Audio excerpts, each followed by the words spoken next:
Hello guys, and welcome back to the channel. So now guys, if there's ever one thing that is constant in life, it is thoughts. The way things were is not necessarily the way things are now, and the way things are now is not necessarily the way things will be in the future. So the fact that this is the way it has always been done does not necessarily mean that this is the way it should be done now, and certainly how we do it now is not really binding on how it should be done in the future. What do I mean? Guys, I bring you this. Fani-Kayode labels Sunday Igboho as Yoruba land's most powerful man. So this is quite a statement being made by Fani-Kayode, and a lot of people will quickly pipe up and spark off their seats to say hang on a minute and try to make an argument either for themselves or for a name that they give some prominence to. But what this guy is saying essentially is that as at this moment, the direction that the Yoruba race in its entirety is looking towards is towards Sunday Igboho. So a lot of people will say, oh, Ashewaju, oh, the Oni, oh, the this, that, and the other. So there are a lot of these names who are traditional stalwarts and bases of power. They are powerhouses within the Yoruba structure. But as it stands at the moment, the one voice that the Yoruba people are listening to above all else, because of course the Yorubas have listened to the voice of Bola Tinubu, and that voice has failed us. The Yorubas have listened to the voice of the Oni, and we're not really getting any real direction from there. The Yorubas have listened to the voices of several elders within the society and several people who have taken on the garb of leadership and go around parading themselves as leaders of thought and leaders of a nation. Also, we've listened to a lot of these voices, and those voices have never led us in any direction. In fact, a lot of those voices are now starting to regress us and almost certainly starting to sell us into slavery. So the one beacon of light that shines in the firmament and beckons onto the Yoruba race to say, follow me, is the voice of Sunday Igboho. Because the voice of Sunday Igboho, you see, it speaks to all of the problems and all of the pains and strains of the Yoruba race.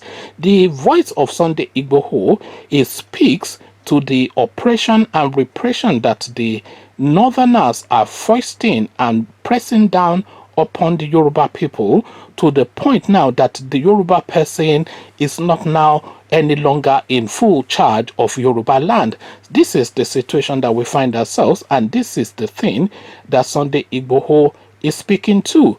The voice of Sunday Igboho is speaking to an Oduduwa nationhood, which is the thing that sits at the heart and soul of every Yoruba man, because every Yoruba person is of course of the thought and want that they want to seize charge of their destiny and just now say, oh, enough is enough to the whole Nigerian thing.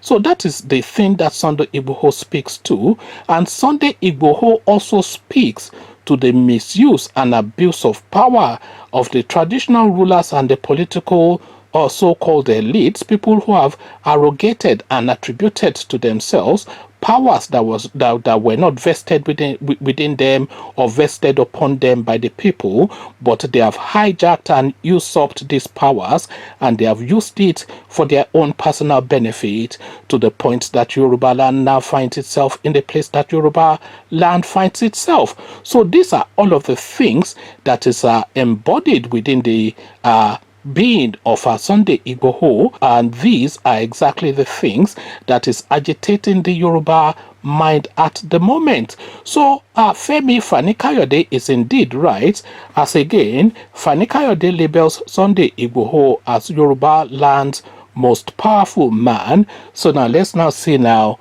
how Femi explains this.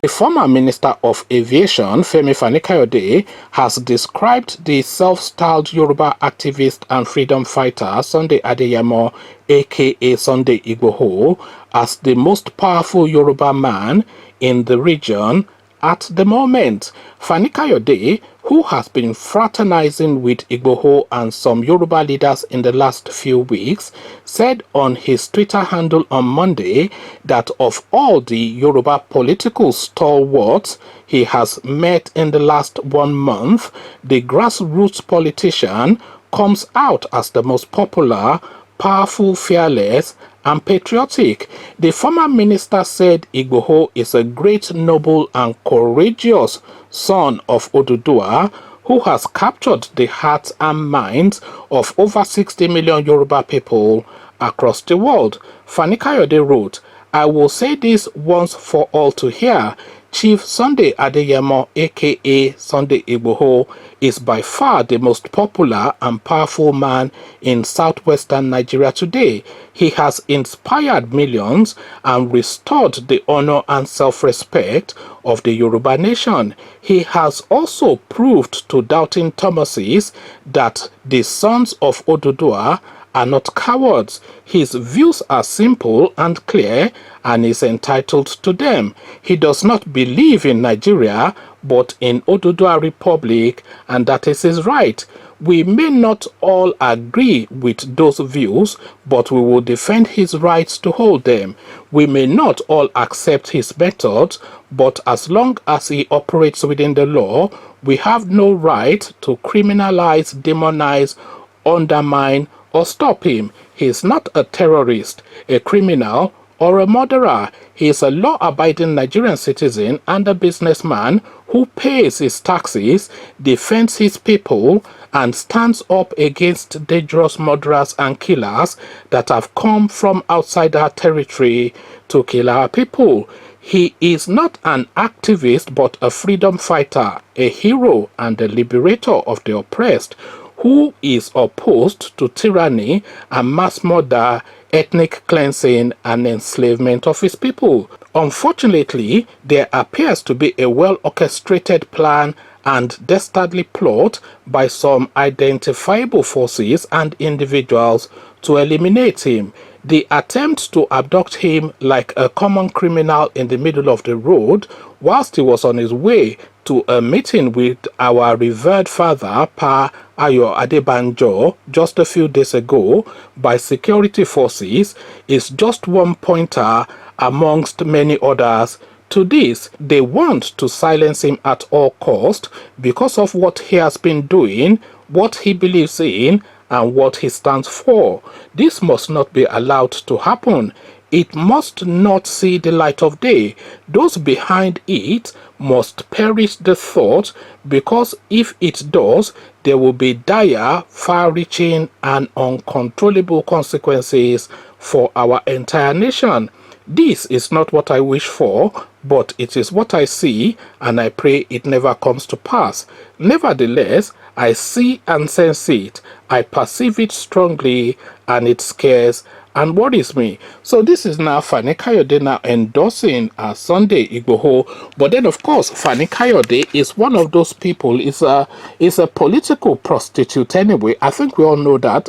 Fani-Kayode is a political prostitute, and he always goes to wherever the light is shining the brightest. He is always going to wherever the light is shining the brightest, and is a clout chaser. He goes with whoever is resonating at the moment for that photo opportunity, and to align himself with whatever cause that person is pursuing. So he has gone to Ibadan to see Sunday Igboho now. You saw him trying to beg his way back into the APC, and then you see him parlaying with the PDP. So very much a political prostitute. But even though he is a political prostitute, there is no discounting or denying the thing that is said in this particular piece, because Sunday Igboho is the man of the moment. There's absolutely no question about that. I'm talking about within the Yoruba space now. Sunday Igboho is the man of the moment within the Yoruba space,